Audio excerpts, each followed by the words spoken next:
Hello, my friend. I'm glad you're here. Before we begin, take a deep breath in. Let it fill you, stretch your ribs, settle into your chest. Then exhale, slow, steady, unforced. Let it empty you a little. Now, let's begin.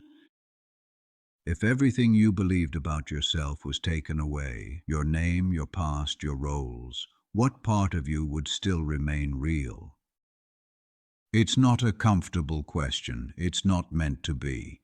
It pulls at the edges of identity, at the scaffolding that we spend years building. Our names, our jobs, our relationships, our stories. We wear them like skin. They tell the world who we are. They tell us who we are. But what happens when those layers are stripped away? What happens if we peel back every label, every history, every memory? What's left underneath?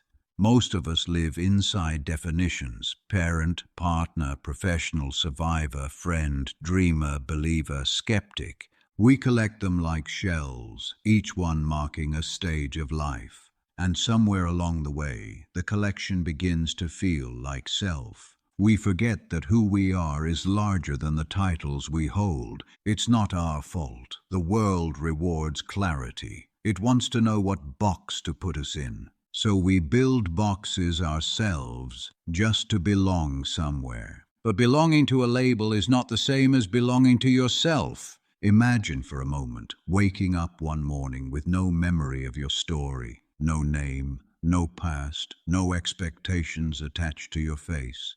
Would you still recognize yourself? Would you feel like a person, or would you feel like a question?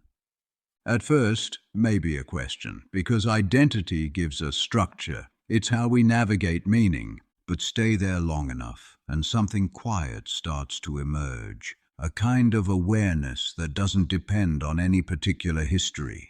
The same awareness that noticed your first sunrise. The same awareness that watches your thoughts come and go. That awareness is the part of you that never ages, never changes, never disappears, even as every other version of you does.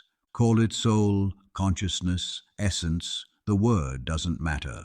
It's the still point beneath the noise. But we rarely touch it because we're so busy being someone. We live in the story of ourselves, what we've done, what we regret, what we plan to become. The story feels permanent, but it's constantly rewriting itself.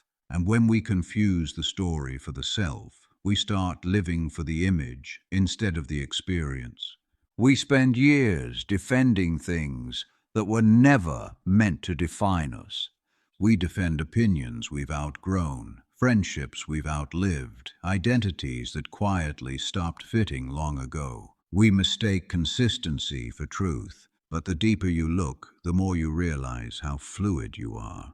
Every cell in your body has changed since the day you were born. Every thought, every belief has shifted shape 1,000 times. You are not a fixed being. You are a moving field of awareness, continuously becoming. It's unsettling at first. We crave solidity. We want to say, "This is who I am," and mean it forever. But the forest doesn't apologize for losing its leaves. The ocean doesn't grieve each wave. Why should we cling to permanence when life itself keeps transforming? If your identity disappeared, what would be left might surprise you. Not emptiness, but presence. A quiet sense of "I am," without needing to finish the sentence. I am not my history. I am not my name. I am not my mistakes. I am the awareness that sees them, learns from them, and keeps moving. Most of the suffering we feel in life comes from mistaking the surface for the source. When the surface changes, a job ends, a relationship fades, a dream collapses, we panic. We say, "I've lost myself." But you can't lose what you truly are. You can only lose what you believed you were. When you strip everything away, what remains is simple. The ability to feel, to notice, to love, to be moved by beauty. That's the part of you that doesn't belong to any story.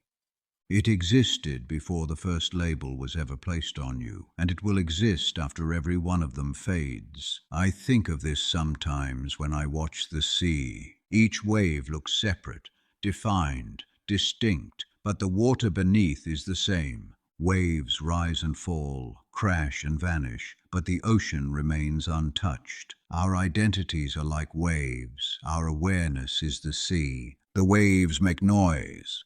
They break against each other. They fight to be noticed, but the sea never forgets that they were always made of the same water. That's the strange peace hidden in this question.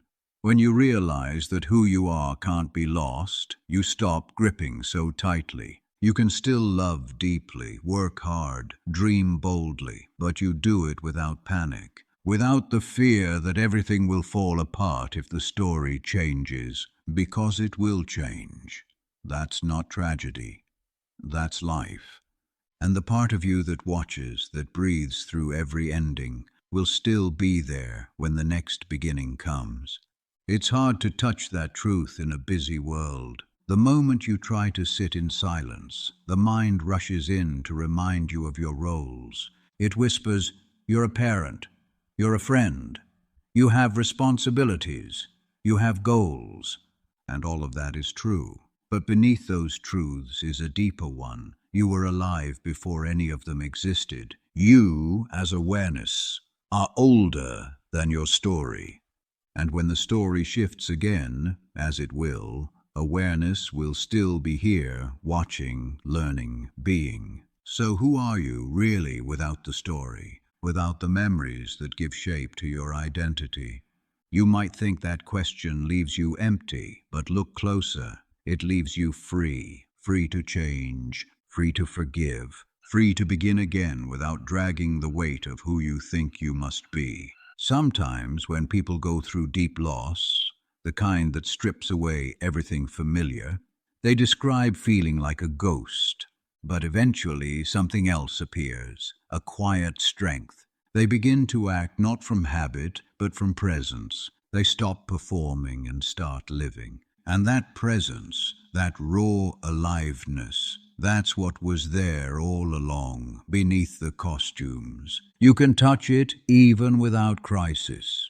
Just sit for a moment and ask, who am I if I stop trying to be anyone? At first, the question feels impossible. Then, something stiller begins to breathe underneath the confusion. That's the real you, the one who doesn't need a title to feel real.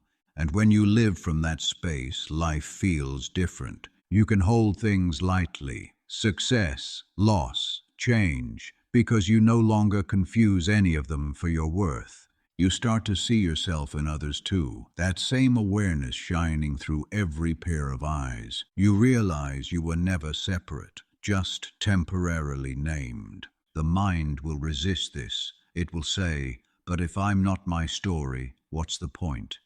The point, my friend, is to live the story while knowing it's not all that you are. To play your role fully, but without forgetting that the play ends, the curtain falls, and what's left behind is stillness, waiting for the next act.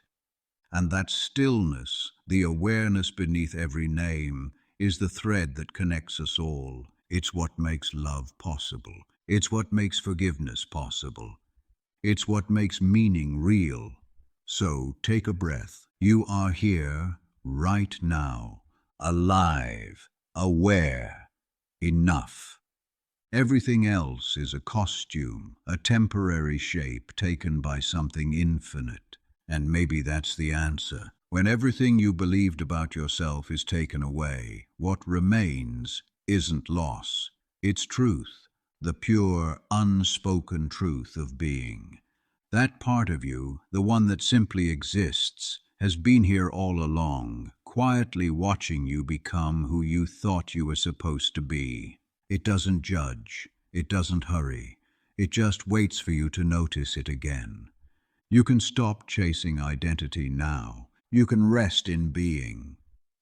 And from that place, everything you do, every word, every act, every kindness, becomes a reflection of something real.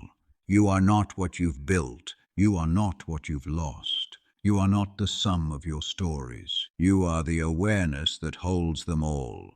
Thank you for being here, for giving yourself this moment to reflect. Stay gentle, stay curious, and stay kind. And if this question spoke to you, continue your journey with us on Yarven's Questions. More stories, more reflections, and more quiet truths are waiting for you. Take care, my friend. Until next time.